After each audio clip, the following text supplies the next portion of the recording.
Сәлем.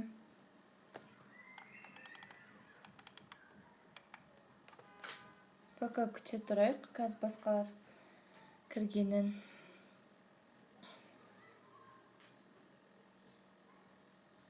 Good piece of advice.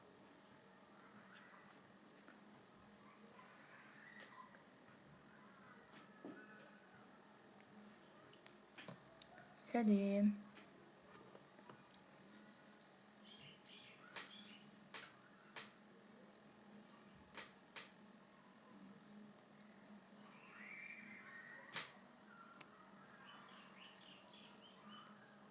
Ой.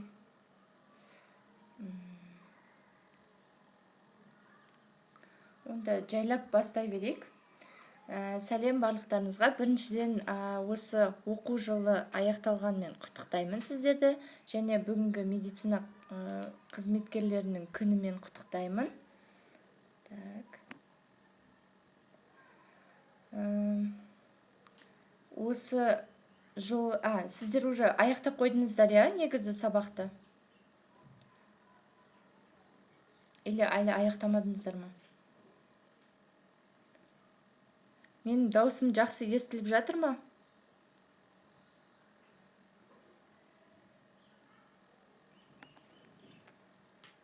Так.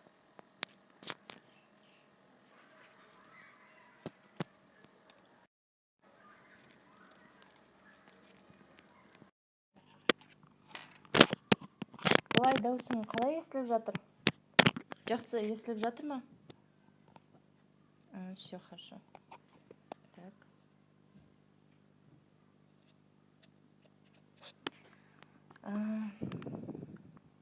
Все. Так, ондай болса жайлап бастай берейік. Неге біріншіден барлығы қосылғанша өзім туралы кішкене таныстырып өтейін. Біздің бүгінгі эфирдің аты вообще қалай медицина студенті жазғы демалысын эффективті өткізе алады деген тақырыпта қозғайын деп жатыр. Неге мен бұл тақырыпты алдым да, сіздерге 6-шы курс интерн ретінде, наушниксіз жақсы ма? Так, енді жақсы естіліп жатыр ма?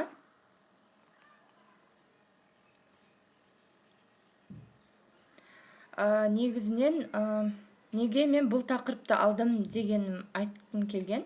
Яғни мен қазір 6-шы курс интерн ретінде сіздермен бөлісетін көп, соның бірі, яғни біз жазғы кезде қалай медицина студенті эффективті болады және бос өткізбей өзінің жақсы көретін істермен және пайда келтіретін істермен шұғылданып өздеріне пайдалы бола алу үшін осындай эфир өткізгім келіп жатыр. Яғни бізде мен кішкене өзімді Так.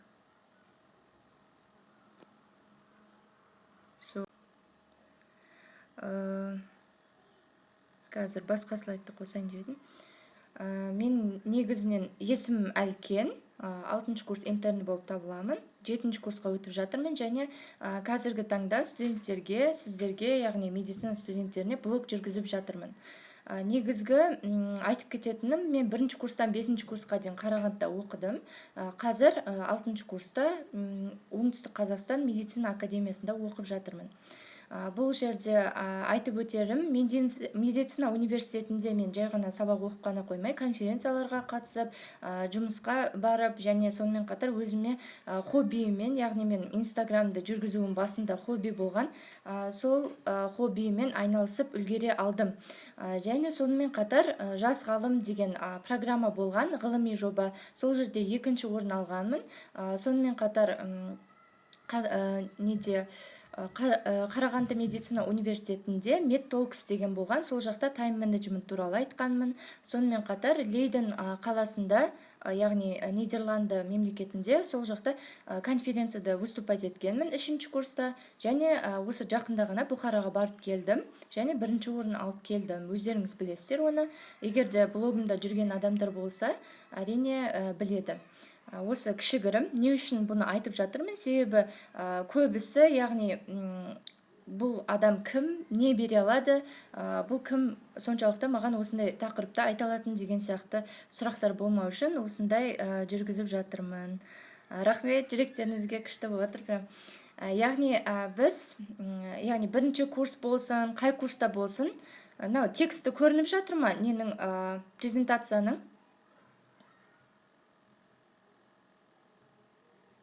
Белгі беріп кетсеңіздер. Текст көрініп жатыр ма? Все, көрініп тұрса, яғни айта берейін, бірінші курс болған соң, қай курста болмасын, барлығының бірдей проблемасы бар. Ол, яғни сабақ басталғанда апыр-топыр бүкіл сабақтан бізге, мысалы, 100 беттік тақырыпты 2-3 күнге ғана тақырыпты оқуға береді. Оны оқу түгілі біз анализдеп үлгермейміз, жай ғана оқып үлгереміз ба, үлгермейміз ба, оның өзі бір андай сверхъестественный нәрсе негізі. Сол 100 беттің барлығын оқу керек, түсіну керек, конспект жазу керек, басқа қою керек. Оның барлығын біз сабақ басталған кезде бірден бізге бергендіктен біз үлгермейміз. Және осы жағдайда бізде мынандай бір сұрақ туындайды. Біз неге осы мен жазда оқып осыны неге жазда құр жаттым, осы тақырыптарды оқуға болатын еді ғой деген сияқты бір бізде не болады, өкініш болады да, неге осыны жасамадым деген сияқты. Ондай өкініш болмау үшін осы эфир болып жатыр негізінен. Енді мен айтқым келген, енді оған не кедергі болды? Яғни не үшін сіз олай оқыған жоқсыз, просто бардыңыз сабаққа, мысалы, дайындалмай, 2-ші курсқа, 3-ші курсқа солай дайындалмай бардыңызды, топ етіп осылай түсіп қалдыңыз. Сізге 4-5 беттік, 100 беттік кітаптарды берді, оның барлығын оқып үлгермедіңіз. Неге оның барлығы болды? Себебі сізге жол көрсететін, ақыл айтатын адам болмады.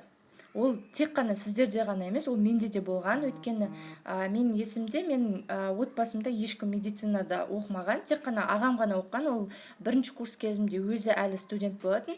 Сондықтан мен одан ондай ақыл ештеңе сұрамаған да екенмін. Сонымен жол көрсетіп, маған мысалы 4-ші курста барып, мына отделениеға бар, әлкен, мына практикаға бар да, мысалы 1-ші курстан бастап практикадан өтіп жатсың ба, қай жерде болмасын қарап жүр, қайсысы саған ұнайды, соның барлығын өзіңе қарап түртіп жүр, қайсысы сала саған сәйкес келеді, өзіңнің ценность дейді ғой, яғни өзіңе байланысты, өзіңнің темпераментіңа, мінезіңе байланысты сәйкес келеді. Соны таңда, сол отделенияларда, практикада жүр деген адам болған жоқ. Маған олай ешкім айтқан жоқ. Сонымен қатар, ол жай ғана практикада емес, сонымен қатар сабақ оқу кезінде де сондай болды. Яғни сабақ оқу кезінде бастапқыда мен даже қажетті ақпаратты екіншілік ақпараттан айыра алмадым. Мысалы, сабақ оқу кезінде барлығын алып маркермен бүкіл кітаптар болсын, конспект барлығын жасап жүрдім, но бірақтан одан результат шыққан жоқ. Ол есіңде қалмайды, барлығы есіңнен шығып кетеді. Соңында 100 беттің оққаның стресске айналып кетеді. Неге осының соншама зат болып кетті деген сияқты. Осы проблема бойынша мен көп жұмыс жасадым, іздендім. Соны қазір біріктіріп бір жоба жасайын деп жатырмын. Құдай қаласа, ол жақын болашақта шығады деген үміттемін. Керемет информацияларға толы, өйткені өзім бұрында солай жол көрсететін адам болмаған соң, мен қазір қандай күшті, білейін, осыны маған баяғыда біреулер айтқанда ғой деген секілді мындай не болады ше, бірақ өкінуге жол жоқ, яғни артқа қайтар жол жоқ. Сондықтан маған ол проблеманы сіздерге түсіндіру үшін де берген шығар деп ойлаймын. Және енді ендеше жауабын ізденуге дайынсыздар ма? Қалай біз жазды күшті өткіземіз, қалай болады, не істейміз дегенге дайынсыздар ма? Егер дайын болсақ, реакция жіберіп кетіңіздер, ары қарай жалғастырайық.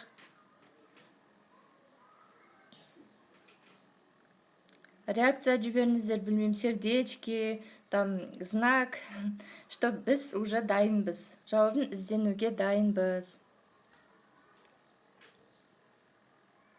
Көріп тұрмын, көріп тұрмын. Так, онда кеттік. Бізде бірінші нәрсе ол жазда жасау керек деген барлық істеріңіздің тізімін жасау. Бұл ең маңызды зат. Барлығыңыз жазып алыңыздар, қазір блокнот алыңыздар. Егер де блокнот алып үлгермеген болсаңыздар, блокнот алып үлгеріңіздер.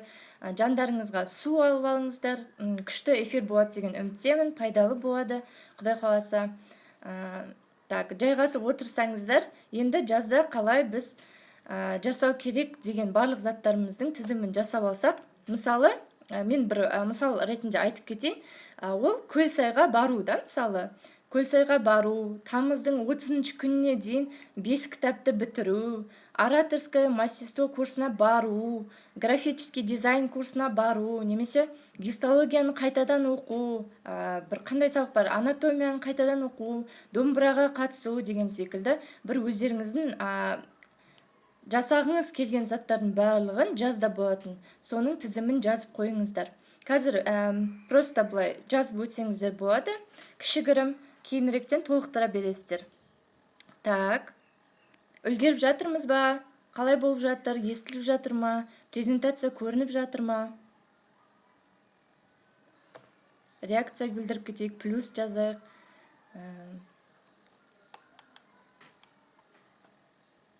Так.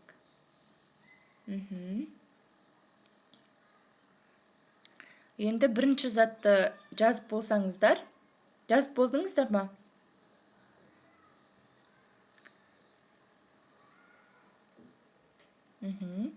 Так, ондай болса, біз екінші этапқа өтейік. Екіншісі бізде, так, сессия барлығын тапсырып болдық. Болғаннан кейін енді ресурстарды толтыруымыз керек. Ол не? Яғни біз табиғатқа шығу, біз енді әбден бір жыл бойы шаршап алдық та, яғни көп сабақ оқыдық, басқа қойдық, практикаға бардық, сессия болды алдында ғана. Сондықтан біз ресурстардың барлығын, энергиямызды қайтадан орнына толтыруымыз керек. Ол қандай? Әрине әрекет деген сұрақ келеді. Ол әрине табиғатқа серуендеу.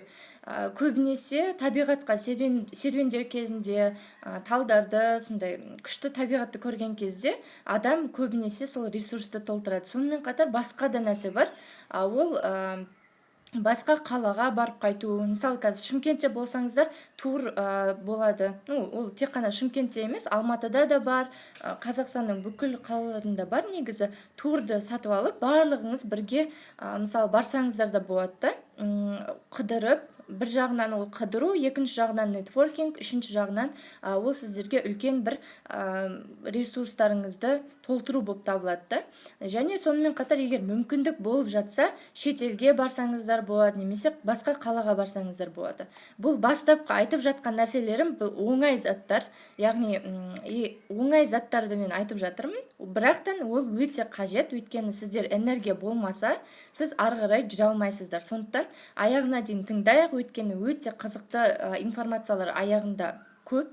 Сондықтан қазір ары қарай жалғастырамын. Так, бәрі түсінікті болып тұрса, үшінші этапқа өтейік.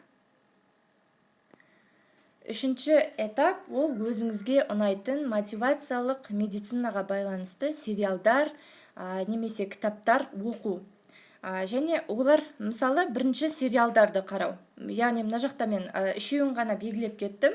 Ол хороший доктор, так, резидент или ординатор деген, сосын доктор Хаус. Оларды жай ғана қарап қоюдың қажет жоқ. Өйткені сериалдарды қараған кезде, особенно медицинскийді қараған кезде, сіздерге именно андай процедура, практиканы өтіп жатады ғой, сол практиканы өтіп жатқан кездегі іс-әрекеттерін қараңыздар. Именно, мысалы, қандай манипуляция жасап жатыр, ЭКГ-ні дұрыс жасап жатыр ма? Мен бір сериалды көріп қалдым, ЭКГ-ні мүлдем дұрыс емес жасаған да. Ол басқа бөлікте тұр, мүлдем басқаша жасалған. Сосын УЗИ қалай жасап жатыр, тамыр ішілік инъекция жасап жатыр ма, сондай сияқты нәрселерге, немесе бір болады ғой трепанация, басқа бір қызықты әрекеттер, солардың барлығын қарап, именно қандай анализдер тапсырып жатыр, не айтып жатыр, сол сериалдың ішіндегі нәрселерге қарап, солай өздеріңізге тек қана сериалдан рахат алу емес, плюс еще өзіңізге білім алған дұрысырақ деп ойлаймын, және сіздер де келісесіздер деген ойлаймын, деп ойлаймын. Так, енді ол арқылы сіздер тек қана рахат алмайсыздар, мен айтқандай, ол арқылы және сонымен қатар сіздер көптеген білімді жинай аласыздар. Енді екіншісі ол өзіңізге ұнайтын мотивациялық медицинаға байланысты кітаптар оқу. Яғни кітаптардың неше түрлісі бар. Мен осы постымда, инстаграмда кейін қарасаңыздар болады, эфирден кейін осы постымда қандай кітаптарды оқуға болады деген рекомендация жасаған болатын. Егер де қызық болса, сонда барып, қарап, өзіңізге түртіп алсаңыздар болады, және оқуға бір списокке құрастырып қойсаңыздар да болады. Так, бұл яғни бізде өзіміздің медицинаға деген мотивациямызды арттыру. Өйткені біз сабақ кезінде енді біз больницаға, ауруханаға бара аламыз, ал жай кезде, мысалы демалыс кездерде бара алмауымыз да мүмкін. Сондықтан мотивациямызды арттыру үшін осындай фильмдерді обязательно қарауымыз керек. Өйткені медицинскийда оқу да қиын. Қиын дегенде қиын емес, өзіміз қиындатып алғанбыз негізі. Бірақ көп оқимыз, сондықтан осылай демалып қайтқанымыз дұрыс. Енді біздегі келесі төртінші іс-әрекетіміз ол отбасымызбен және достарымызбен уақытты өткізу. Жай ғана уақытты өткізу емес, біз көбінесе барлығымыздың көпшілігі енді өзінің қаласынан, өзінің үйінен алыс жерде оқиды да. Мысалы, мен Шымкентте тұрдым, бірақ Қарағандыда оқыдым деген секілді. Сол кезде, яғни біз ата-анамыздан, достарымыздан, бауырларымыздан алыста жүреміз. Сондықтан біз, яғни жанында болмағандықтан, жазды күшті өткізуіміз керек. Ол қалай? Яғни біз ата-анамызбен, бауырларымызбен бірге тамақ жасау, немесе бір-біріміздің қарым-қатынасымызды арттыратын пикник жасау, қыдыру, бірге серуендеу, яғни качественное время проведения болады. Өткізу керек біз уақытымызды жақсылап. Одан кейінгі бізде этап ол хоббиларыңызбен айналысу. Хоббиларыңызбен айналысқан кезде, яғни сіз өміріңізде ешқашан жасап көрмеген затты жасап көріңіз. Яғни егер де сіз графический дизайн үйренбеген болсаңыз, соны үйреніп көріңіз. Мысалы, ораторское мастерство деген сияқты. Ораторское мастерство маған мысалы қажет деп ойлаймын. Өйткені кез келген студент, медицина студенті ол конференцияға выступать етеді, басқа адамдардың алдында сөйлейді. Ертең дәрігер болғанда, біреудің алдында сөйлеген кезде біздің андай нақты сөйлегеніміз ол ораторское искусствоға байланысты, сондықтан ол өте маңызды деп ойлаймын. Және өміріңізде, мысалы, егер де гитара тартып көрмесеңіз, домбыра тартып көрмесеңіз, солардың барлығын жасап көру маңызды деп ойлаймын. Өйткені ол сіздерге тек қана, мысалы, егер де біз енді медицина студенті болғандықтан көбінесе мышлениемен жұмыс істейтін заттармен жұмыс істеп үйреніп қалғанбыз. И жаздың күнінде біз фитнес, атқа міну, бір гитара тарту, қалай болады, басқаша, яғни біздің күнделікті іс-әрекетімізге ұқсамайтын іс-әрекеттерді жасап көруіміз керек. Себебі неге? Өйткені шахматист деген фильмді көрсеңіздер, сол жақта айтады, яғни шахматист ол тек қана шахматты ойнау емес, ол сонымен қатар жаттығу жасайды. Яғни оның тренері ол тек қана шахматты ғана ойнатқызбайды, арасында оларға жүгіртеді және сонымен қатар миларының жұмыс істеуіне әсер етеді. Яғни физическая және умственная деятельность екеуі қосылған кезде бізде өте күшті connection болады. Яғни бір-бірімен байланысып, бізде жаңа нейрондар пайда болады. Ал жаңа нейрон бізге жаңа оқу жылына көп септігін тигізеді. Ендігі қадам ол өзіңіздің бір оқу жылыңызды толықтай қорытынды жасау. Яғни қандай пәндерді өттіңіз, қандай пәндер сізге түсініксіз болды және қай жерде сізде пробел бар. Мысалы, сіз гистологияны оқыдыңыз, бірақ гистологияның барлығы түсінікті болды дерлік, но қалып кетті бір нәрсе. Мысалы, өкпе тіні гистологиясы именно сол, мысалы, бронхтарда именно сол нәрсе түсініксіз болды сізге. Басқа қалған трахея, ацинус деген сияқты барлығы түсінікті болды. Енді сіз не істейсіз? Отырасыз да, барлық қандай сабақтарды өттіңіз, соның барлығын жазасыз тізбектермен. Одан кейін, яғни сіз гистология дейсіз, сол кезде именно қандай сіздің түсініксіз тақырыптарыңыз болды. Оны жазып қоясыз да, гистологияда нені түсінбедім. там анатомияда мынаны түсінген жоқпын, там информатикада мысалы мынаны түсінген жоқпын, биостатистикада мысалы биостатистикада мен мынаны түсінген жоқпын.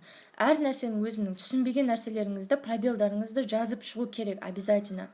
Өйткені сіз барлығын тізбектеп жазған кезде сіздің минусыңыз қай жерде екенін түсінесіз және қалай жылжу керектігін түсінесіз.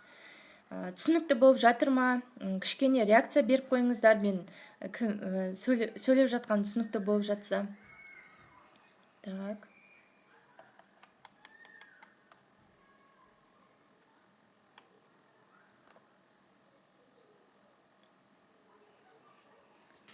Все хорошо, так. Ендігі қадам бізде университеттегі пәндердің силабусын немесе КТП-сын, КТП деп айтады көбінесе, КТП-сын үлкен курстардан сұрап алу. Яғни университетте сіздер оқып жатқан кезде бір курс жоғары студенттерден сұрап алуларыңыз керек. Мен өзім де солай жасаған көбінесе. Бір курс жоғары студенттерден силабусты жібере салшы, қандай пәндер өттіңдер, не болды, не қызық болды, не қай жері қиынырақ болды деген сияқты сұрақтарды қоятын мен оларға. Олар сіздердің енді болатын сабақтарыңызды өтіп қойғандықтан, олар сіздерге өздерінің бір опыттарымен бөлісе алады. Сондықтан сұрау маңызды. Егер жоқ, менде вообще танысым жоқ десе, онда университеттің өзінің ОМК-да деген несі бар, соған кіріп өздеріңізге керекті информацияны алсаңыздар да болады. Және сонымен қатар көп студенттер, кейбіреулері бір курс жоғары студенттер, олар сіздерге көмектесе алмауы да мүмкін, немесе көмектесуге толықтай айтып беруге желаниясы болмауы да мүмкін. Сондықтан енді яғни ол адам өзінің уақытын барлығын, медицинадағы уақытын барлығын өткізді. Ол да бір құндылық, яғни уақыт ол құндылық. Сондықтан ол өзінің уақытысын үнемдеп қазіргі яғни курстарға айтқысы келмеуі де мүмкін, және өз тәжірибесін бөлісіп айтқысы да келмеу. Енді айтқысы келмеу мүмкін да, біз білмейміз. Бірақтан айтатын болса өте жақсы. Ондай адамдарды жанында жүру керек. Яғни біз сондықтан яғни мен қазір жоғары курс болғандықтан сіздерге осылай бөлісіп жатырмын, айтып жатырмын дегенде, бұл білімді біз бөліскеніміз жөн. Енді біз силабустан алған тақырыптардың барлығын сіздер тізбектеп жазып қойыңыздар, және немесе соны шығарып ала салыңыздар, және шығарып алғаннан кейін қандай жерде сіздерде тақырыптарға қарайсыздар да қайсысын жақсылап оқу керек, қандай тақырыптар бар, соның барлығын яғни қарап аласыздар, және өзіңізге оқу кестесін жасайсыздар. Бөлек, сол силабустан бөлек оқу кестесін жасайсыздар. Ол оқу кестесінде сіздер демалысты бағанағындай жақсылап, демалып алдыңыз, қыдырып алдыңыз, ресурстарыңызды толтырып алдыңыздар. Енді соның барлығын бір кестеге сызып, күнделікті бір кішкентай тақырып болсын, тақырыпша болсын, соны қарауға тырысу керек. Себебі сіздер айтқанымдай барған кезде бірден сіздерге 100 беттік топырлатып информацияны берген кезде сіздер өздеріңізді ұстай алмай қаласыздар. Көп информацияның кесірінен сіздер қайтадан жоқ, мен үлгермеймін деген сияқты былай тастап кете салыңыздар мүмкін. Сондықтан міндетті түрде кішкентай болсын өзіңізге қарап жүріңіздер. Мысалы айтайын, инфекционный заболевание дейік та, инфекция аурулары, ол кезде біз ауруларын бөліп тастаймыз әртүрлі секцияларға. Бірінші анықтамасы, оны бір күн бойы қарамайсыз қой, енді анықтамасы мен этиологиясын бірге қарайсыздар деген сияқты. Одан кейін патогенезін бөлек қарайсыз ертесі күні. Үшінші күні уже басқа, яғни инфекциялық аурудың именно, например, клиникалық көрінісін, объективті жағдайын деген секілді солай бөліп қарастырсаңыз болады.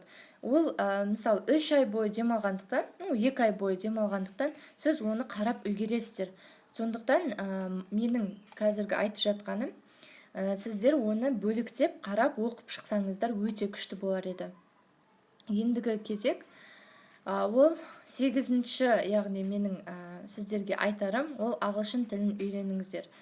шынымен де болашақта егерде шынымен жақсы дәрігер боламын деген үміттеріңіз болатын болса, ондай болса ағылшын тілін үйреніңіздер. Ағылшын тілін үйрену не үшін маңызды? Себебі сіздер жаңа ашылуларды, жаңа статьялар, жаңа конференция болсын, не болсын, барлық нәрсе медицинада ол ағылшын тілінде. Және ғылыми мақалалар бағанағындай. Оның барлығын енді біз пациенттерді дұрыс емдейміз дейтін болсақ, ағылшыншаны оқуымыз керек, обязательно. Енді ағылшын тілін мен алдында опрос жасаған тұғынмын. Біздің блогта elementary дәрежесіндегі ағылшынша білетін адамдар көп екен көбінесе, және intermediate екен. Сондықтан қазір мен сіздерге кішігірім лайфхактарды айтатын боламын. Яғни ол сол elementary және intermediate деңгейіндегі лайфхактар. Так. Енді ағылшын тілін не үшін үйреніп жатқаныңызды анықтап алыңыз. Яғни кез келген нәрсені үйренбес бұрын сіз өзіңізге мақсат қойыңыз керек. Сондықтан ағылшын тілін үйреніп жатсаңыз, бірінші қойыңыз. Мысалы, шетелге түсу, немесе статьяларды түсіну, ғылыми статьяларды түсіну, ағылшындармен сөйлесу, ағылшынша кафедрада мысалы сабақ беру деген сияқты әртүрлі бір мақсат бар. Немесе шетелге просто өзім барып қайту деген секілді. Осындай мақсаттарыңыз болса, оны обязательно жазып қойыңыз, ағылшын тілін не үшін үйреніп жатқаныңызды. Екіншісі көп қолданатын сөздерді жаттау. Қандай сөздер бар, ол интернеттен ашсаңыздар өте көп ақпараттар бар. Қандай именно elementary деңгейіне арналған сөздер деген сияқты қылып жазсаңыздар, көп қолданатын сөздердің бәрі жазылған. Ол жерде 1000 сөз болуы мүмкін, 500 сөз болуы мүмкін. Яғни сіз өзіңіз 500 сөз мысалы жаттау деп өзіңіз жазда мақсат қоясыз. Одан кейін әрқайсысына сөйлем құрастырып үйреніңіз. Грамматика бұл жақта негізі маңызды емес, себебі маңызды, яғни сіз егер ғылыми статьяны оқитын болсаңыз, басқа қылатын болсаңыз, ал егер де сіз өзіңіз жай ғана сөйлесемін, басқа адамдармен тіл табысқым келеді, ағылшынша сөйлескім келеді деген сияқты болатын болса, онда сіздерге ұсынарым ол ағылшынша, яғни сөйлеп үйрену. Қысқаша бағанағындай сөйлемдерді құрастыру арқылы сіздер мысалы сөйлем құрастырып үйренуіңіз керек. Ол қалай, яғни сіз бір сөйлемді бағанағы сөзді аласыз, өте көп кездесетін, және ол арқылы сол сөзге 5-6 сөйлем құрастырыңыз. Мысалы, it's a beautiful day деген сияқты. Beautiful деген сөзді жаттайтын болсаңыз, it's a beautiful day деген сияқты. Сондай бір мысал ретінде келтіріп жатырмын. Және үшіншісі ол фильм немесе видеоларды қарау.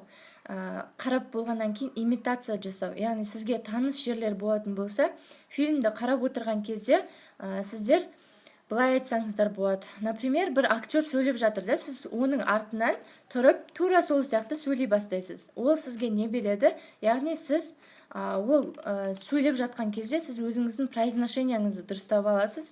Біріншіден, екіншіден сіз жаңа сөздерді үйрене бастайсыз.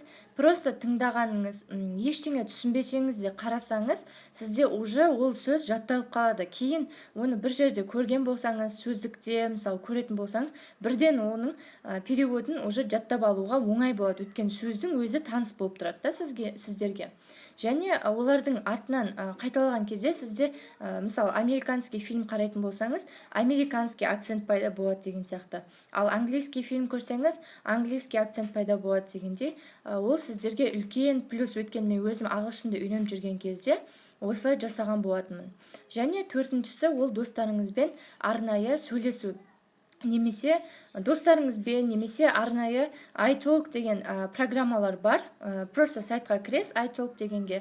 Сол жақта өте көп шетелдік, яғни адамдар отырады. Сол шетелдік адамдармен сіздер сөйлесе аласыздар. Олар прям британский акцентпен сөйлеу мүмкін. Сондықтан кеңес беретінім iTalkқа кіріп, егер де кірмеген болсаңыздар, сонда кіріп сөйлесуге тырысып көріңіздер бүгіннен бастап.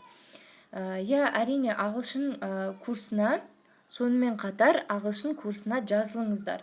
Яғни ағылшын курстары көп қазір, өте көп, соның біреуісіне жазылыңыздар. Жақсы деген курстарға көбінесе негізі айтарым, грамматикасы көп үйрететін курстарға жазылмай қойыңыздар.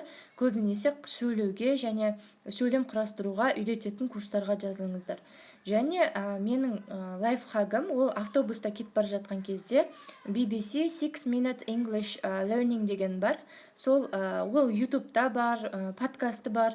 Сол арқылы тыңдасаңыздар болады. Және автобуста отырған кезде, мысалы, ыңғайсыз болады, кітап оқу, басқа қою деген секілді. Сол үшін просто наушниктеріңізді алып, BBC 6 Minute English Learning дегенді басып, сол жақта тыңдап отырсаңыздар болады. Мен көбінесе IELTS-қа дайындалған кезімде 6,5 алғанмын, именно listening section'да, тыңдау секциясында. Сондықтан айтарым сол, яғни көп тыңдай беріңіздер, түсінбесеңіздер де. Өйткені BBC Learning English'та ол жақта көп тақырыптарды айтады. Ол тек қана медицина емес, оның ішінде тамақ туралы да айтады. Ол жақта актрисалар, актерлар туралы айтады және көптеген, мысалы, спорт, фильм, әртүрлі тақырыптарда қозғалады. Оны YouTube'дан немесе Google подкаст деген бар. Google подкасттан немесе Apple подкасттардан тыңдай аласыздар. Оны сіздерге кеңес беремін. Так. Енді 9-шы зат, ол волонтерлік іс-әрекеттерді жасау, яғни волонтерлікпен айналысу. Ол көбінесе қазір Казмет жастары деген бар. Сол сайтқа кіріп көрсеңіздер де болады. Ол жерде өте көп, яғни істер жасап жатады. Неге біз волонтерлікпен айналысуымыз керек деген сұрақ болады. Яғни біз өзіміздің ішіміздегі адамзат өзі андай біреуге көмектескісі келіп тұрады. Біреуге көмектескен кезде сіздердің андай настроенияларыңыз күшті болып, жоғары болып қалады да. Және өзіңізді сіз керекті адам сияқты сезініп бастайсыз. Негізі ол любой адамның ішінде табиғатына салынған нәрсе альтруизм деген, яғни волонтерство деген сол нәрсені үйретеді. Біз дәрігер болғандықтан болашақта пациенттерге деген эмпатиямызды арттыруымыз керек. Яғни пациенттерді қалай, яғни емдеген кезде біз мен сені емдедім, сен маған мынанша беруің керексің деген сияқты нәрсе жоқ қой. Сондықтан біз осы нәрсені қазірден бастап үйренуіміз керек студенттік кезден. Яғни альтруизм деген не? Сіз жасаған нәрсеңізге ешқандай нәрсе күтпейсіз. Есепсіз жасалған бір, яғни жақсылық деген деп айтса да болады. Волонтерлік іс-әрекетпен жасағандар бар ма мұнда? Егер жасаған болсаңыздар, плюс қойып қойыңыздар. Сіздерді көріп отырайық. Может, волонтерлікте активистсіздер шығар. Так. Енді келесі нәрсе, ол 4-ші курстан жоғары болсаңыз, жұмыс жасап көріңіз. Неге 4-ші курстан жоғары деп айтып жатырмын? Өйткені 1-3 курс аралығында сіздер көбінесе теория базасын үйренесіздер. 1-3 курс аралығында, яғни сіз базаны үйреніп алуыңыз керек. Обязательно. Мен сол үшін ойлаймын, 1-3 курс аралығында жұмыс істеудің қажеті жоқ. Ол кезде жай ғана практика ретінде барып көрсеңіздер болады. Өйткені, неге десеңіздер, өйткені 1-3 курста сіздер басты нәрсені біліп алуыңыз керексіздер, не үшін оқып жатқандарыңызды. Және қандай пәндер, яғни медицинский пәндердің основасын білмесеңіздер, без теории практика нулевая дегендей. Сол үшін обязательно практикадан бұрын сіздер бағана теорияларыңызды қайтадан қайталап шығыңыздар. Егер 1-3 курс аралығында болсаңыздар. Яғни негізі 5-ші курс, мен аудиториямда 5-6 курстарда 7-8-дерде бар екен, және бакалаврда оқитындар да бар. Алдында опрос жасаған кезімде солай жасалған, яғни сол кезде менің айтарым, енді қазір 5-ші курстан кейін болсын, 4-ші курстар болсын, оларға бірінші сіздер жұмысқа баруға бір клиникаға барыңыздар. Яғни ол жерде сізді құшақ жая, ойбай, әлкен келіпті, мен оны жұмысқа алайын деген сияқты нәрсе жоқ. Сіздерге нақты шарттарын айтады, мысалы медсестраның несі бар ма, сертификаты бар ма деген сияқты сондай требованиялар сұрап кетеді. Егер де сіз медицинскийді бакалаврда оқыған болсаңыздар, ондай нәрсе берілмейді. Сондықтан бірінші нәрсе ол жерде сіз именно сол больницаға тегін орналасып алыңыздар. Себебі неге десеңіздер, тегін орналасып алған кезде сіздер өздеріңіздің қандай мысалы білімге құштар екеніңізді немесе бағанағы өзіңіздің қабілетті екеніңізді, любой дағдыны алып алам деген секілді сондай бір қасиеттеріңізді көрсетсеңіздер, главврач болсын, сол жердегі медсестра болсын, басқалар қарап сізді бағалап бастайды. Мынау деген жақсы біледі екен, мынау деген білмесе де талпынысы бар екен деген сияқты сондай бір ойлар кетеді. Яғни сіз ол талпынысыңызды көрсету арқылы ақылы жұмысқа кіресіз. Яғни сіз бірінші тегін бір ай жұмыс істеп көрсеңіз, кейінгіде сізді обязательно олар жұмысқа алады. Менде сондай болған. Бір ай бойы мен бесплатно стажировка өттім. Бірақтан менің жасағаным барлық нәрсе ұнағандықтан ары қарай жұмысқа алды деген секілді. Егер де бірінші, үшінші курстар аралығы болса, онда бірінші, үшінші курс аралығына айтарым, дежурстволарға барыңыздар. Яғни практика біткеннен кейін сіздер кез келген больницаға барып өздеріңіз келісе аласыздар. Маған осы отделение қызық еді, мысалы офтальмология қызық еді. Осы нәрсені мен үйренгім келеді. Сіздерде практиковаться етсем болады ма? Жай ғана бесплатно мен барып көріп, сіздерден үйренгім келеді деген секілді жасаңыздар. Сіздердің беттеріңізден ешкім ұрып немесе ойбай кет деген сияқты айтпайды. Керісінше кел деп мысалы жұмыс емес, енді хотя бы дежурствоға шақырады. Менде ондай история болған. Яғни мен 3-ші курс кезінде осы Қарағандыдан Шымкентте өттім практиканы. Қарағандыда оқысам да, Шымкентте 3-ші курста гинекология отделениясында болдым. Сөйтіп, ночной дежурствоға қалайыншы дедім. Ол жақта практика өтіп жүрген едім. Сосын именно скорый помощь пятница күні ма, сондай етін. Скорая помощь именно экстренный пациенттердің барлығын алып келетін күн етін. Ол кезде пациент көп болғандықтан, яғни маған бір кісі, сол акушер-гинеколог айтты да, бірінші сен осы пациенттерден анамнезін жина, одан кейін бимануальный осмотрды саған үйретемін дегендей. Сосын мен қарадым, осмотр жасаудан бұрын мен анамнездерін жинап үйрендім. Түн ешкім жоқ, ол дәрігерден басқа 3 дәрігер бар етін, бірақ олардың пациенттер болмаған соң, именно дежурный врач ол кісі маған айтты да, бірінші бимануальный осмотрды кейін қараймыз деп. Сөйтіп мен анамнездерін бәрін жинап болып, сол кісіге айтатынмын бірден, келіңізші бимануальный осмотр қарау керек уже деп. Ол кісі келетін, барлық анамнез жинап болғаннан кейін, парақты тек қана өзі, яғни емін сондай жасайтын болса, өзі толтыратын. Сөйтіп, бимануальный осмотрды да маған үйретті. Яғни мен ол кезде 3-ші курспын. 3-ші курс гинекологияны әлі үйренбегенбіз. Бірақтан сол практика арқылы гинекологиядағы бимануальный осмотрды 3-ші курста үйрендім. Одан кейін уже 4-ші курста маған гинекологияға барған кезде оп-оңай болды да. Яғни мен оны шын адамды көргенмін, анамнезін жинағанмын деген секілді. Сондықтан сіздерге де осы кеңес берерім, 1-ші және 3-ші курс аралығында болсаңыз, обязательно өзіңізге ұнайтын немесе қызығып жүрген бір отделение болатын, сонда барыңыздар. Сол жақта барып, көріп, таныссаңыздар, ертең өздеріңізге де үлкен плюс болады. Яғни ол кезде, мысалы, 4-ші курста гинекология болатын болса, выкидыш деген қалай болады, выскабливание деген не, сондай көбірек түсініктер болады. Қалай анамнез жинау керек деген секілді. Так. Түсінікті болып жатыр ма? Егер де түсінікті болып жатса, реакция жіберіп отырыңыздар. Себебі мен мына жақта көріп отырған жоқпын, кім кіріп жатыр, кім шығып жатыр деген сияқты. Енді мен блогта сұраған болатын, жұмыс жасайсыздар ма деген сұрақ болды. Көбісі жұмыс жасамайды екен, өкінішке орай. Сол жұмыс жасамаған болсаңыздар, онда сол бағанағы кеңестердің барлығын, айтқан кеңестерді жасаңыздар. Өтініш өткені сіздердің қолдарыңызда ертең ол пациенттердің өмірі. Ол жай ғана ойнайтын зат емес. Сондықтан қазірден бастап жауапкершілікті түсіну керек. Тек қана демалыста, яғни барлық нәрсе, яғни демалу деген ол тек қана жату емес, сондай бір күшті өздеріңізге пайдалы істермен де айналысқан жөн деп ойлаймын. Так, ендігі кезек ол 11-ші.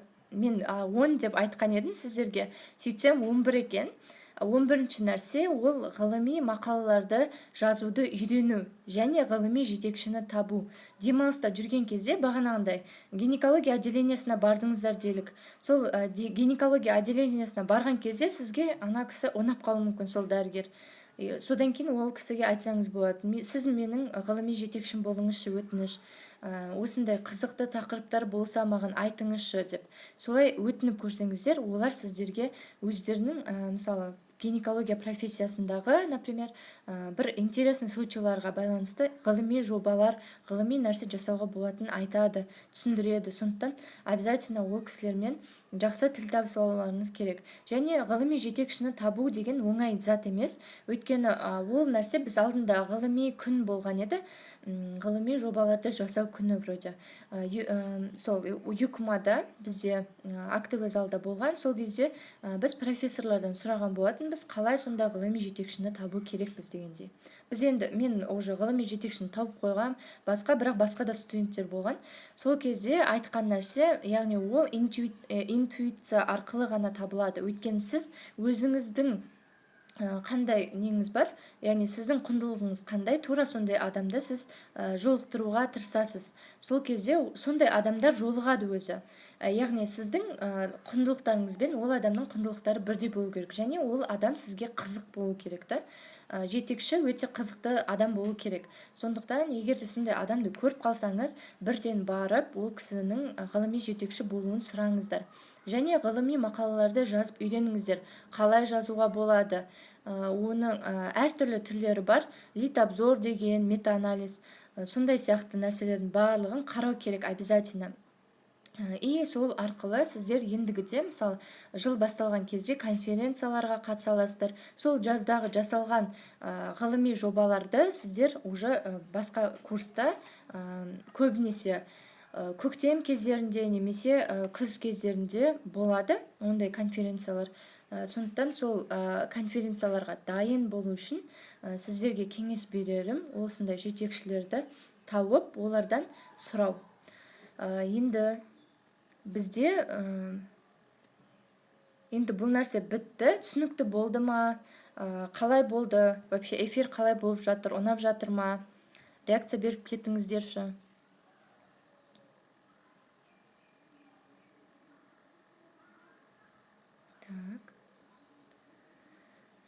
Енді келесі нәрсе, яғни бізде тек қана ол методтарынан бөлек мынандай сұрақ келді, іштегі еріншектікті қалай жеңуге болады деген. Бұл сұрақты мен былай этап бойынша талқылаған болатынмын. Енді былай, негізі қалай вообще мотивациямызды арттырамыз, қалай өзіміздің ішіміздегі еріншектікті жоямыз деген деу үшін біз провалдан қашуымыз керек. Провал деген ол не? Яғни біз провал деген ол бірінші медицинаны жақсы көру мотивациясы. Яғни сіз егерде оқуға деген мотивацияңыз болмаса, врачевание деген нәрсені жақсы көрмесеңіз, вообще медицинаны жақсы көрмеймін, мотивациям жоқ, оқығым келмейді деген секілді болсаңыз, онда провалдың бірінші этапы деген сөз. Яғни сіз ештеңе істемейсіз. Сондықтан да біз бірінші нәрсе ол мотивациямызды арттыру. Мотивацияны арттыру үшін бағанағындай фильмдерді қарау керек. Хотя бы басында еліктеу керек. Яғни бір күшті жетістікке жеткен ғылыми адамға еліктеген кезде ғана бізде мотивация пайда болады.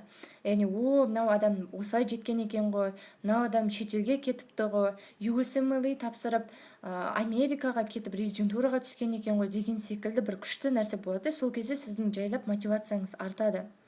Екінші нәрсе, ол егер біліміңіз болмаса.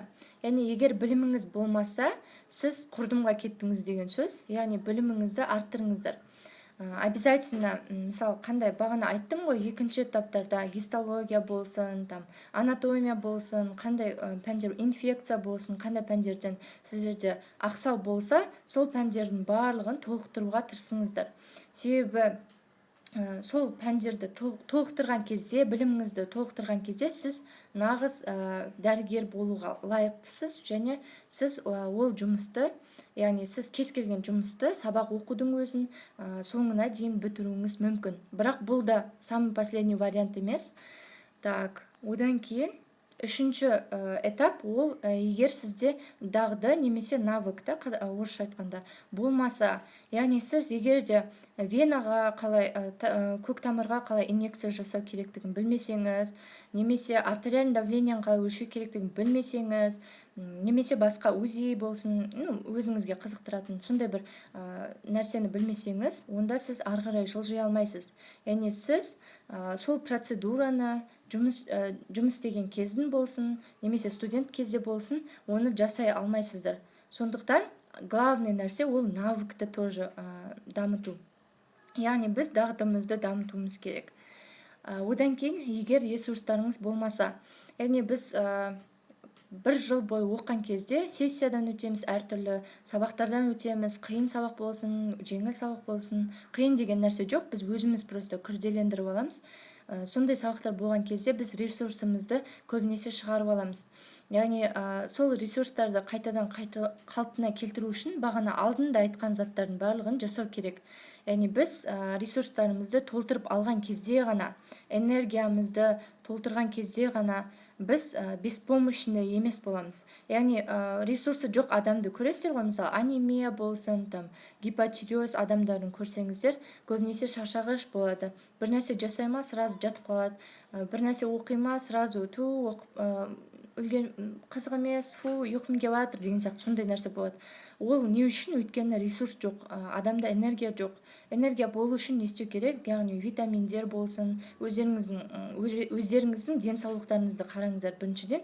Екіншіден ол бағанағы айтылған ресурсты табиғатқа шығу, басқалармен сөйлесу деген секілді сондай жаңа нәрсені үйренуіңіз керек. Одан кейін, яғни біз жоспар құруымыз керек. Жоспар құрған кезде ғана адам соңғы нәтижесіне жете алады. Яғни жоспар болмаса, не деп айтады ғой, жоспар болмаған адамнан қарағанда, жоспар болған тупой адамнан қарағанда жоспар жоқ умный адам артығырақ дегендей. Сол сияқты да, сондықтан жоспарымыз болу керек обязательно. Біз енді медицинада болғандықтан тупой деп ойламаймын ешқайсысын, өйткені ешқандай адам тупой емес. Просто ол өзінің солай қабылдауы мүмкін біреумен, мысалы салыстыру түрінде. Ол дұрыс емес нәрсе деп ойлаймын. Бәсекелестік деген сияқты нәрсе дұрыс, енді бірақтан жекеге кетіп қалмау керек.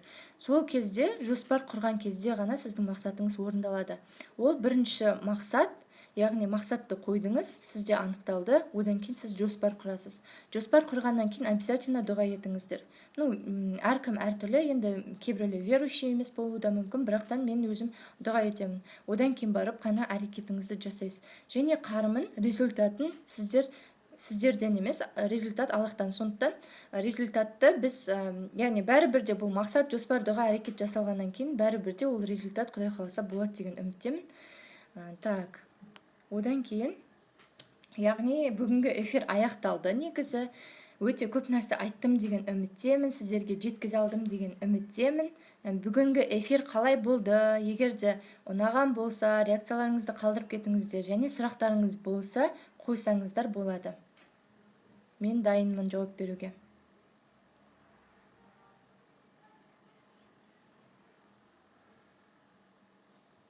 Так.